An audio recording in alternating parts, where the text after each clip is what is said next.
Bonjour, nous sommes le samedi 8 août, il est 6h45 et le soleil se lève. Voilà, j'ai décidé aujourd'hui, un peu aussi à cause de la canicule, de vous enregistrer cette 4e capsule de la série Vive la génomique très tôt, parce que je sais que vous devez absolument voir Goliath, et Goliath, mais il est là près de nous.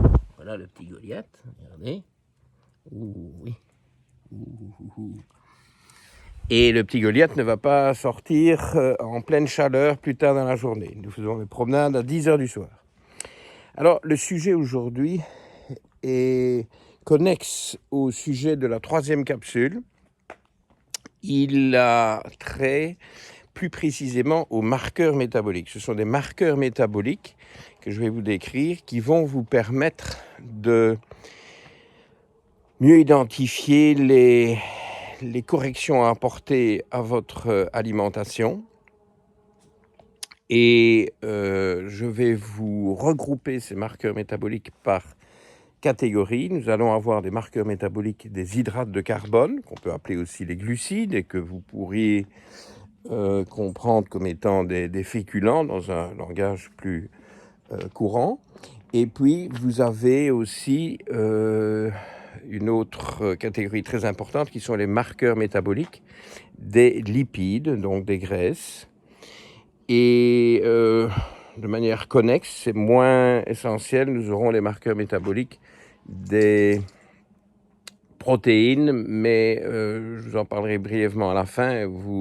Je vous rappelle, vous savez déjà que les régimes hyper et hypoprotéinés ne sont pas très intéressants. La quantité de protéines dans l'alimentation ne varie pas énormément. On peut apporter certaines fluctuations. Quand on est en recherche de prise de masse musculaire, on peut un peu augmenter la quantité de protéines, mais ça ne va jamais fluctuer dans des marges spectaculaires. Par contre, le rapport des deux grands groupes de macronutriments que sont les glucides et les lipides est très important. Et c'est toujours autour de ça que tout se joue, parce que vous avez donc les ApoE3 et encore plus les ApoE2 qui ont besoin de davantage de lipides, et les ApoE4 qui peuvent tolérer une plus grande quantité de glucides. Donc les marqueurs correspondants sont importants. Et nous allons commencer par les marqueurs du métabolisme des hydrates de carbone, donc des glucides. Et je vais plutôt vous montrer la belle vue de la vallée plutôt que ma maison, parce que ça vaut la peine comme ça le matin tôt. Et ces marqueurs des glucides sont de plusieurs types. Vous en avez très courants, ceux que je suis certain vous retrouvez dans des analyses de sang que vous avez déjà faites auparavant. Et c'est notamment, évidemment, le glucose à jeun. Il faut être à jeun 12 heures, on conseille parfois 14 heures pour avoir des valeurs tout à fait fiables. Voilà, le soleil se lève juste derrière moi. Bon, je vais me mettre devant le soleil, sinon il y a une interférence. Et donc, cette glycémie à jeun, comme on l'appelle, est évidemment fondamentale. Je préconise des valeurs inférieures à 90 ou 90, ce qui me paraît tout à fait indispensable. Et j'ai vu, figurez-vous, au fil des décennies de ma carrière, la moyenne des glycémies augmenter quand j'étais jeune médecin. Bon, il y a longtemps, diront certains, ils n'ont pas tort. Je voyais régulièrement des sujets avec moins de 80 glycémies. C'était courant, c'était la norme.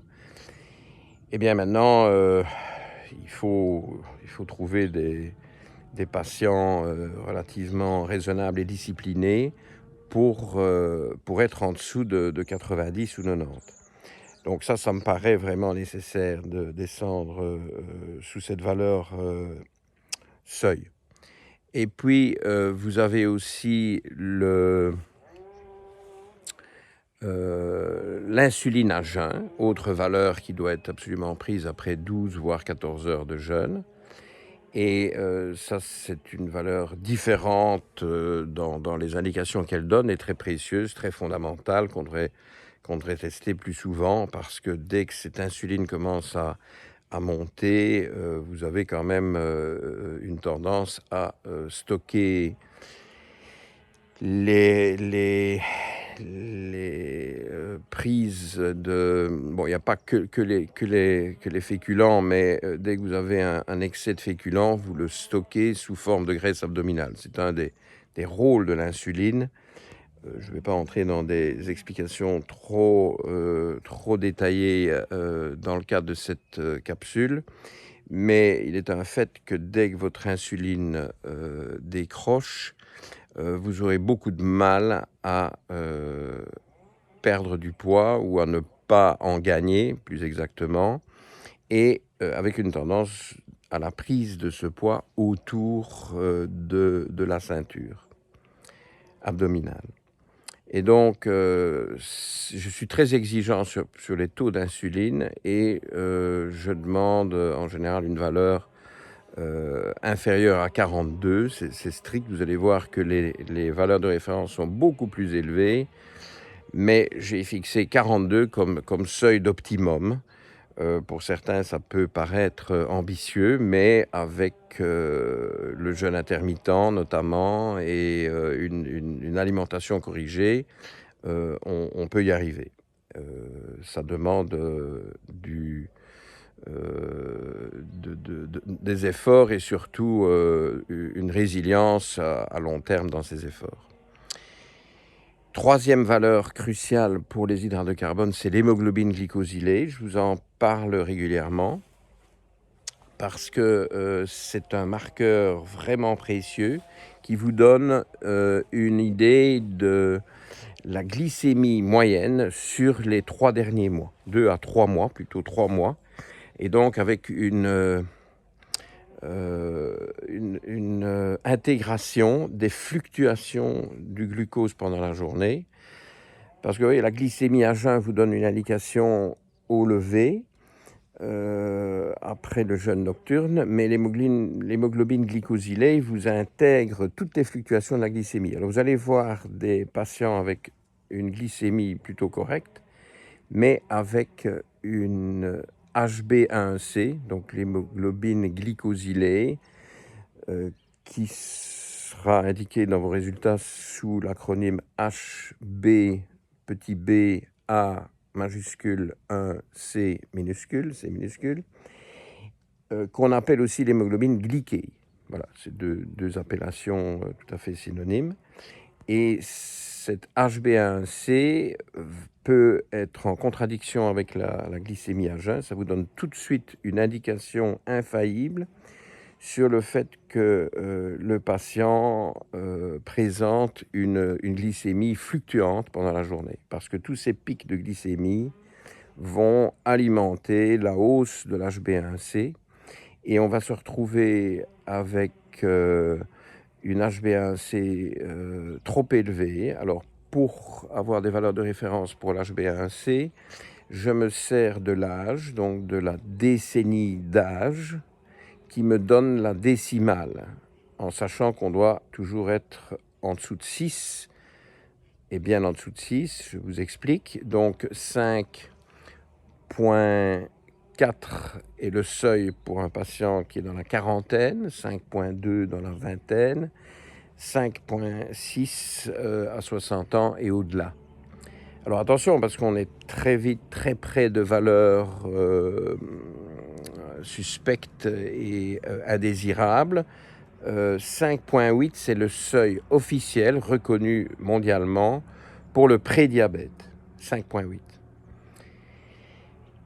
Le diabète franc, qui serait de type 2, nous ne parlons pas ici de pathologies comme l'est le diabète de type 1 qui demande des soins beaucoup plus médicalisés, qui ne rentrent pas dans le cadre de ces petites vidéos éducatives.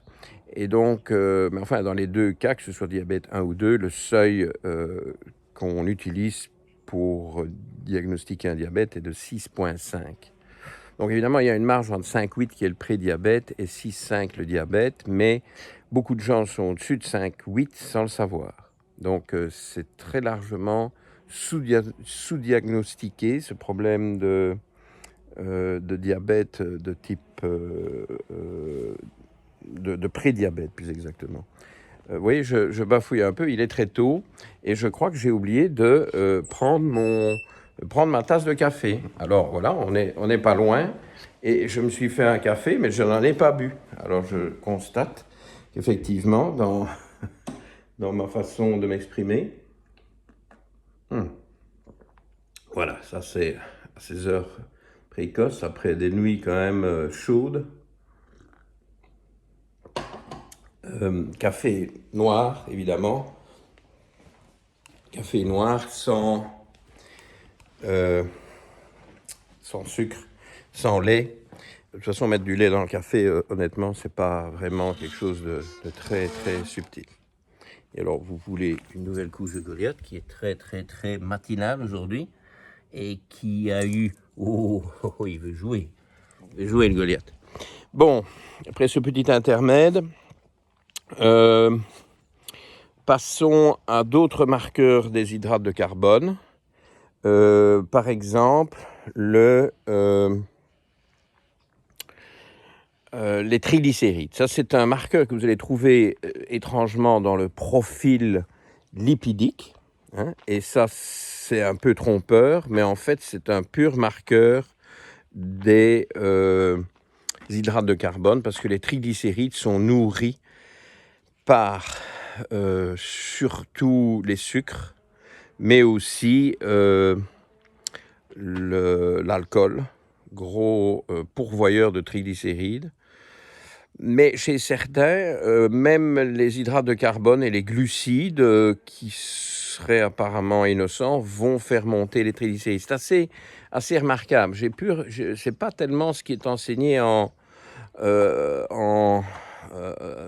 aux médecins qui se forment à l'université parce que on ne s'attend pas nécessairement à voir des triglycérides monter rien qu'avec une prise de glucides.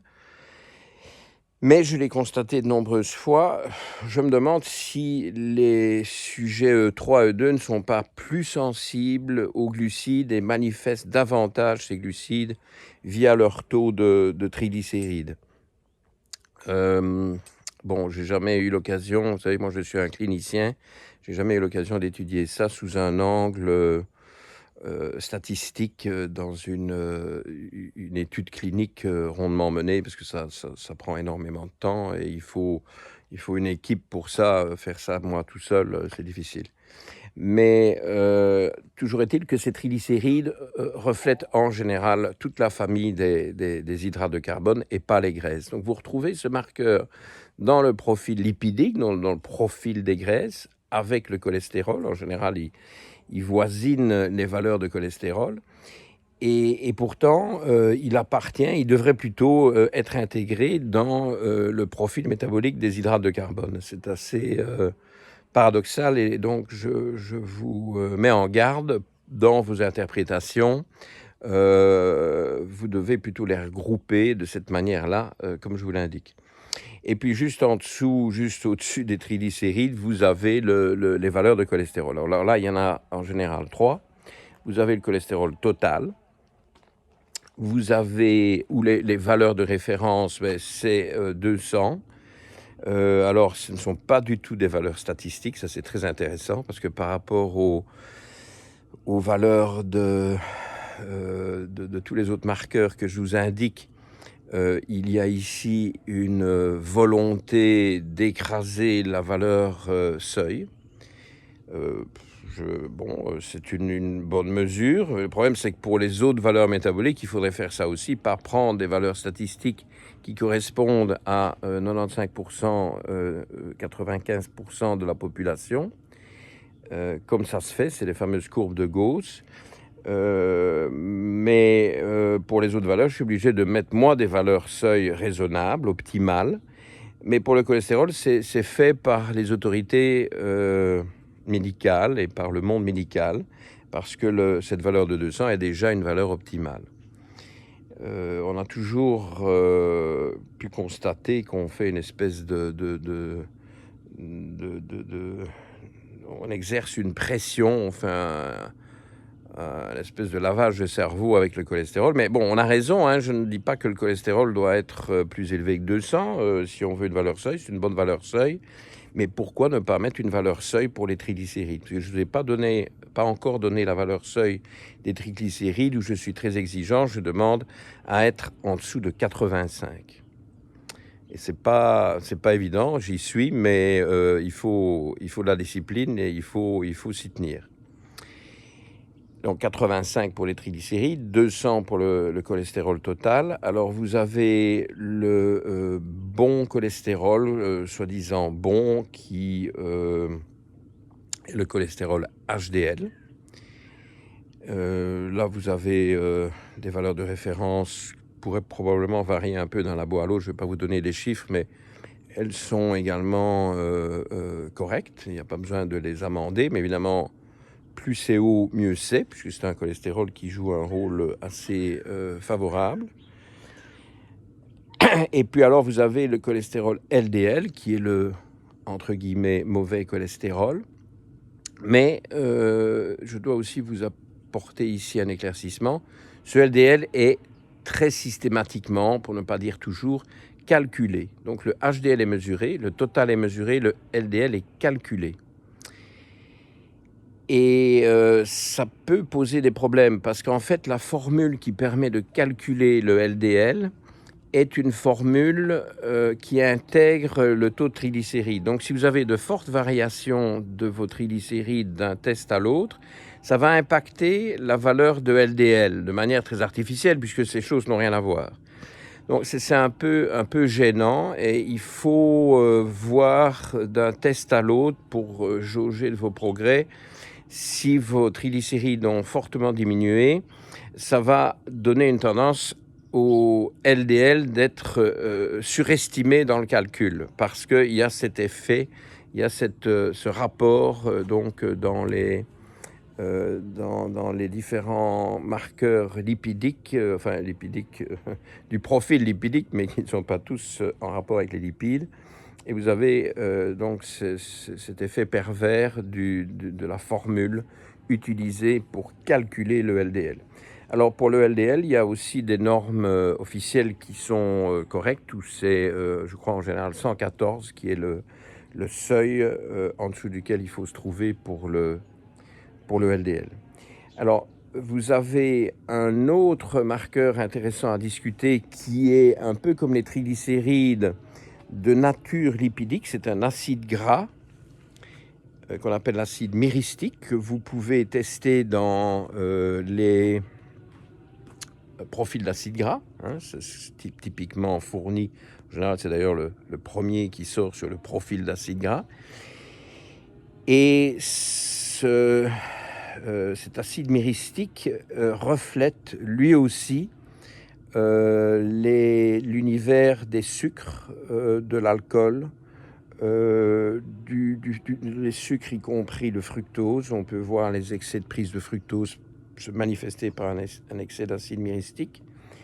Les sucres rapides en général se voient via le taux d'acide myristique, où vous avez les références du labo, sont fiables. Je ne dois pas vous donner de seuil optimisé, vous avez ça en général qui est mis en perspective sur des graphiques. Et de nouveau, c'est quelque chose qui devrait être le plus bas possible. Hein. Ce n'est pas un marqueur favorable, il est hétérogène, il favorise les maladies cardiovasculaires. Et il y a quand même quelque chose à ajouter pour l'acide myristique, c'est que si le si vous consommez de l'huile de coco, elle va faire augmenter, elle contient beaucoup d'acide myristique, elle peut influencer, s'exprimer sous forme d'une hausse de l'acide myristique. Donc vous devez toujours, par le questionnaire alimentaire, par l'anamnèse alimentaire, vérifier par exemple si un patient qui a trop d'acide myristique, ça pourrait être simplement dû à un excès d'huile de coco, mais ou même pas un excès, à une consommation importante d'huile de coco qui sera autorisée pour un ApoE3 ou un ApoE2 et qui sera déconseillé pour un ApoE4. Vous voyez toujours les passerelles entre la génomique et le génotype ApoE et les valeurs métaboliques. Donc il faut jouer avec les deux. Je vous rappelle, nous sommes en médecine fonctionnelle. Il s'agit donc de personnaliser les conseils et la diète. Et pour cette personnalisation, eh bien, vous avez toute cette symphonie qui réunit à la fois les marqueurs métaboliques et le génotype ApoE, qui est fondamental. Je pense que vous commencez à en être persuadé après avoir insisté aussi lourdement. Et donc, je pense avoir fait le tour des marqueurs glucidiques. Il faut donc aller récupérer les triglycérides et l'acide myristique qui se situent dans d'autres parties de vos analyses sanguines et regrouper tout ça pour avoir une idée de la situation de vos hydrates de carbone. Pour ce qui est des graisses, eh bien alors il y a tout le profil d'acide gras qui joue. Okay, bon là, je crois que ça méritera une capsule en tant que telle. Je ne sais pas exactement quand je vous l'insérerai, peut-être après la série sur la génomique, enfin nous verrons. Alors je vous avais promis de faire aussi un peu de protéines. Là, très brièvement, c'est plutôt au niveau des analyses rénales que vous allez voir ça. Vous allez voir notamment l'acide urique, qui est un déchet du métabolisme azoté, donc qui est connexe à la prise de protéines. Et puis, vous avez dans le même groupe l'urée et la créatinine. Tout ça, ce sont des marqueurs de la fonction hépatique. Je demande toujours des urines de 24 heures à tous mes patients et je le recommande à mes collègues qui collaborent avec moi. Et cette petite perte de stabilité. Et c'est... de toute façon, on s'approche de la fin de la vidéo, donc je vais terminer à la main pour vous montrer un cours un peu Goliath. Et donc, ces marqueurs de la fonction rénale sont très utiles pour se faire une idée d'éventuellement un excès de prise de protéines.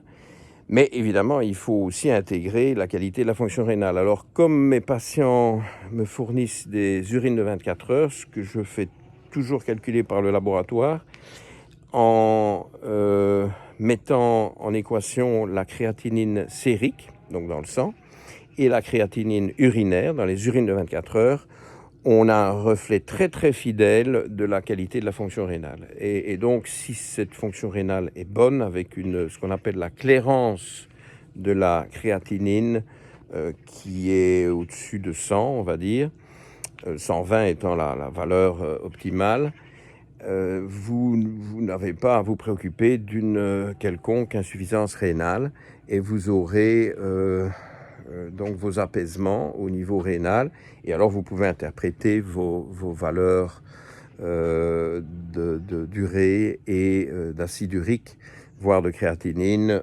dans le cadre d'une évaluation de la consommation de protéines. Alors, je crois avoir tout dit. Je devrais peut-être donc rappeler ici en conclusion l'importance de cette vue d'ensemble de tous les glucides et de toutes les graisses, parce que vous mettez ça en relation. pour voir si vous êtes en adéquation avec votre génotype ApoE. Et ça saute aux yeux que des patients qui ont des excès dans tous les marqueurs glucidiques, mais des valeurs très très bonnes pour leurs marqueurs lipidiques, vous pouvez déjà soupçonner, avant même d'avoir reçu les résultats de vos tests génomiques, vous pouvez déjà soupçonner qu'en fait ce sont des E3 ou des E2 et qui ne sont pas au courant, qui consomment beaucoup trop d'hydrates de carbone, pas nécessairement même des sucres, peut-être simplement trop d'hydrates de carbone, et qu'il faut corriger. Alors, bon, là, nous avons de la chance parce que là, nous avons Oxo, qui est le fameux chat prodige, le plus rapide du monde. Et donc, vous voyez, Oxo et Goliath en pleine... alors, Oxo a faim. Bon, Oxo est affamé. Et donc, forcément, il va falloir interrompre cette vidéo. Mais de toute façon, l'heure est là. Et écoutez, tant qu'on y est, je vous montre un peu aussi le paysage. Vous voyez que je n'ai pas à me plaindre. Il est maintenant 7 heures. Il faut quand même que vous m'entendiez. Et voilà la vue. Et voilà les animaux. Donc voilà, j'ai réussi mon coup. Je me disais bien que Oxo pourrait se présenter, mais Maître Oxo n'attend pas, donc je vais aller le nourrir parce que sinon il va me rendre la vie infernale. Merci pour votre attention et je vous donne rendez-vous donc la semaine prochaine dans Vive la génomique 5 et là nous allons basculer sur un nouveau test génomique. Nous allons parler de l'intolérance au lactose et du gène LCT. Voilà. Et merci encore pour votre fidélité au rendez-vous du vendredi à 19h30 qui me donne l'occasion de répondre à d'éventuelles questions dans un petit live chat qui est assez sympathique. Et pour ceux qui n'ont pas encore vu, allez voir ça la semaine prochaine. Au revoir.